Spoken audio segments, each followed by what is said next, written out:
Paz e graça do nosso Deus seja com todos os meus irmãos e minhas irmãs. Queria fazer uma reflexão no Evangelho de João, no capítulo 4, a partir do versículo 1, que nos diz assim: E quando o Senhor veio a saber que os fariseus tinham ouvido o que Jesus fazia e batizava mais discípulos do que João, ainda que Jesus mesmo não batizava mais os seus discípulos, deixou a Judéia e foi outra vez para a Galiléia. E era-lhe necessário passar por Samaria. Irmão, passar por Samaria seria uma tarefa muito difícil e delicada, porque existia uma rivalidade tradicional, cultural e religiosa entre os samaritanos e os judeus. Mas Jesus tinha que passar por Samaria, porque em Samaria iria acontecer algo que iria transformar, revolucionar a vida deles. Através da vida de uma mulher, Deus iria mudar o curso da fé deles, da tradição, da cultura, tudo iria mudar através de um encontro espiritual que Jesus iria ter com a mulher samaritana. Foi, pois, a uma cidade chamada Sicar, junto da herdade de Jacó, tinha dado a seu filho José. Estava ali a fonte de Jacó. Jesus, pois, cansado do caminho, assentou-se junto da fonte, era isso quase a hora sexta.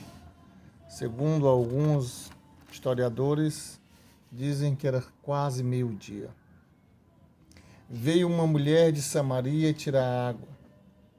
Disse-lhe Jesus: dá-me de beber. Jesus, quando pede à mulher samaritana a água, ali ele já quebra a barreira, a dificuldade da comunicação entre os judeus e os samaritanos. Foi a primeira coisa que Jesus fez, foi quebrar a muralha que dividia e separava a comunicação entre os judeus e os samaritanos. Porque até hoje, irmãos, existem muitas rivalidades, divergências entre muitos povos e línguas por causa das religiões e das tradições que eles acreditam e creem como regra de fé. Porque, o verso 8, os seus discípulos tinham ido à cidade comprar comida. Pensem junto comigo, seria necessário 12 homens ir comprar comida?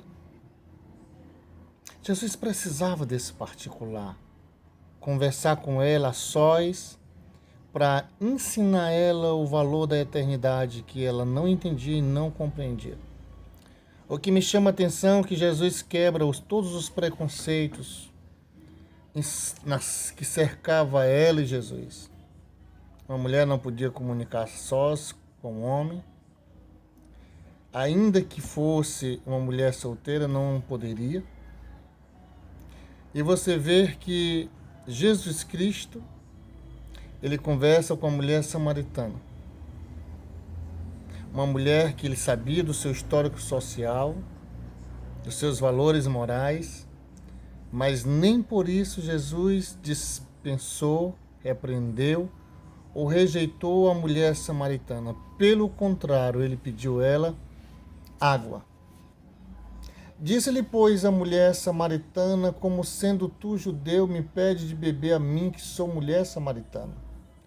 Porque os judeus não se comunicam com os samaritanos. A primeira coisa que a fé, a palavra de Deus, traz para as nossas vidas, meus irmãos e minhas irmãs, é quebrar qualquer fronteira que exista entre outros povos. Ele veio nos ensinar, nos instruir o caminho que nos leva à fonte da água da vida. Vejamos bem. Jesus respondeu no versículo 10, e disse-lhe: se tu conheceras o dom de Deus, e quem é que te diz dar-me de beber, tu lhe pedirias e ele lhe daria água viva. Ela não tinha ciência de quem estava falando com elas, irmãos. Ele disse para ela: se tu tivesse o dom de Deus. Não é a questão da religião, da tradição ou da cultura. É o dom de Deus em nossas vidas para nós entender e compreender a água da vida eterna. A água da vida eterna que estava diante dos olhos da mulher samaritana mas ela não sabia quem lhe pedia água. Entendam bem, vamos continuar. Disse-lhe a mulher: Senhor, tu não tens com que tirar, e o poço é fundo, onde, pois, tens água viva? Ela estava diante da água viva e não entendeu quem falava com ela. A palavra encarnada, o verbo da vida eterna, a fonte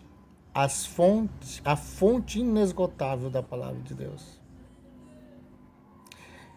Assim vivem muitos hoje diante das Escrituras, a fonte da água da vida, e não conseguem compreender nem entender as Escrituras. Porque não tem o dom de Deus, não busca o dom do entendimento, do discernimento das Escrituras. Aí ela pergunta: és tu maior do que Jacó, nosso pai, que nos deu poço, bebendo ele próprio dele, seus filhos e o seu gado? Jesus respondeu e disse-lhe: qualquer que beber desta água tornará a ter sede. Era uma água natural. Jesus estava apresentando a água espiritual e ela estava entendendo a água natural. Jesus estava falando da fonte da vida eterna e ela estava entendendo que era uma fonte passageira. Quantos não estão confundindo a água da vida eterna com a água passageira do mundo, com os valores religiosos do mundo tradicional e cultural? E muitos estão presos e não conseguem se desvencilhar, porque não conseguem enxergar a fonte da vida eterna, que foi revelada para nós, assim como ele se revelou para a mulher samaritana. Mas aquele que beber da água que eu lhe der, nunca terá sede, porque a água que eu lhe der se fará nele uma fonte de água a jorrar para a vida eterna. Jesus está falando de uma fonte, irmãos, eterna. De uma fonte, de uma água que leva a uma vida sobrenatural. Não está falando de uma água que mata a sede física do homem, mas uma água que mata a sede do corpo, da alma e do espírito e ainda leva o homem para a eternidade em Deus. A água da vida. A água que muitas vezes desprezamos, rejeitamos e ignoramos. Porque não temos o dom de entender e compreender a revelação da salvação em nossas vidas, por causa dos valores passageiros do mundo, que muitas vezes alicia muitos a viverem uma cultura, uma tradição e uma religião, e não atentarem para a revelação da palavra de Deus. Jesus respondeu e disse: qualquer que beber desta água tornará a ter sede. Ela não entendeu a água que Jesus estava apresentando para ela, irmãos. Quantos não estão entendendo a água que Jesus está querendo dar para matar a sede da humanidade? Muitos estão procurando a água turva, suja, e esquece da água da vida, que é a palavra de Deus. Louvado seja o nome do Senhor. Mas existe uma água, irmãos, que ela não volta vazia ao nosso ser. A palavra de Deus. Ela é a fonte inesgotável. Louvado seja Deus, para os que creem e acreditam e confiam na revelação da palavra do Senhor. Disse-lhe a mulher: Senhor, dá-me dessa água, para que não mais tenha sede e não venha tirá-la aqui. A revelação da salvação para ela pensava que era literalmente uma água natural, mas é uma água espiritual. Enquanto nós não entendermos que Jesus é espiritual e a salvação é espiritual, e que nós estamos aqui de passagem neste mundo, enquanto nós não entendermos isso, ficaremos presos aos homens e às religiões. Disse-lhe Jesus: vai chamar o teu marido e vem cá. A mulher respondeu e disse: não tenho marido. Disse-lhe Jesus: disseste bem que não tem marido, porque tiveste 5 maridos e o que agora tens não é teu marido. Isso disseste com verdade. Jesus começa a revelar a vida da mulher samaritana para que ela entenda e compreenda o sobrenatural que ele é. Que ele não era um homem comum, um homem normal, um homem religioso. É o próprio Deus encarnado, materializado diante dos seus olhos. Disse-lhe a mulher: Senhor, eu vejo que és profeta. Aí entra a parte aqui mais espetacular do texto que eu me admiro muito.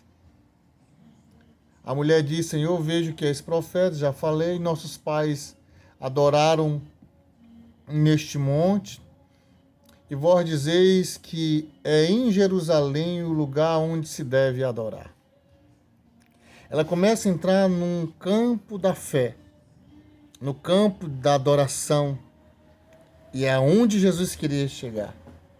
O ponto-chave do encontro de Jesus é apresentar para ela o caminho da salvação. Disse-lhe Jesus: mulher, crer-me que a hora vem em que nem neste monte, nem em Jerusalém adorareis o Pai. Vós adorais o que não sabeis. Vós adorais o que não sabeis. Nós adoramos o que sabemos, porque a salvação vem dos judeus. Jesus orienta ela que ela não tem noção do que ela está adorando, mas é bem verdade que a verdadeira adoração vem dos judeus. Louvado seja Deus. Mas a hora vem, e agora é, em que os verdadeiros adoradores adorarão o Pai em espírito e em verdade, porque o Pai procura a tais que assim o adorem. Os verdadeiros adoradores, irmãos, não seriam os que iriam adorar em Jerusalém. Não seriam os que adoravam em Samaria. Mas os que adoram em espírito e em verdade. O atributo da verdadeira adoração não é quem adora dentro de um templo, como muitos pensam, dentro de uma sinagoga, dentro de um ministério. Não tenho nada contra ao conceito, ao entendimento ministerial como lugar da verdadeira adoração. Mas a verdadeira adoração é em espírito e em verdade. Você pode estar dentro de um templo, dentro de uma sinagoga, debaixo de uma ponte, aonde você estiver. Se você adorar em espírito e em verdade, Deus reconhece a sua adoração. Versículo 24 diz assim: Deus é espírito, importa que os que adorem, o adorem em espírito e em verdade. A mulher disse-lhe: eu sei que o Messias, que se chama Cristo, vem. Quando ele vier, nos anunciará tudo. Ela estava falando com Jesus e não sabia que era Jesus. Quantos hoje não estão diante da palavra, olham para a palavra, mas não entendem a palavra, não reconhecem a palavra? Jesus disse-lhe: eu sou eu que falo contigo. E nisso vieram seus discípulos e maravilharam-se que estivesse falando com uma mulher. Todavia nenhum lhe disse: que perguntas, ou por que falas com ela? Deixou, pois, a mulher o seu cântaro e foi à cidade e disse àqueles homens: vinde e vede um homem que me disse tudo quanto tenho feito. Porventura não é este o Cristo? Saíram, pois, da cidade e foram ter com ele. Jesus chama os samaritanos através do testemunho relatado de uma mulher. Uma mulher que não tinha identidade social positiva, não tinha um histórico de vida legal, mas Jesus olha para aquela mulher, rejeitada, desprezada, ignorada. Jesus escolhe uma mulher que não era religiosa para testificar e falar do Cristo. Assim é hoje, irmãos. Jesus está de braços abertos para que venhamos entender e compreender o verdadeiro caminho da salvação. Ele não está preocupado com seu histórico social, pessoal. Ele está preocupado com o entendimento que você vai ter da salvação para a sua vida. Que esta reflexão fique no seu coração, medite, pense, avalie aonde encontrar os verdadeiros adoradores.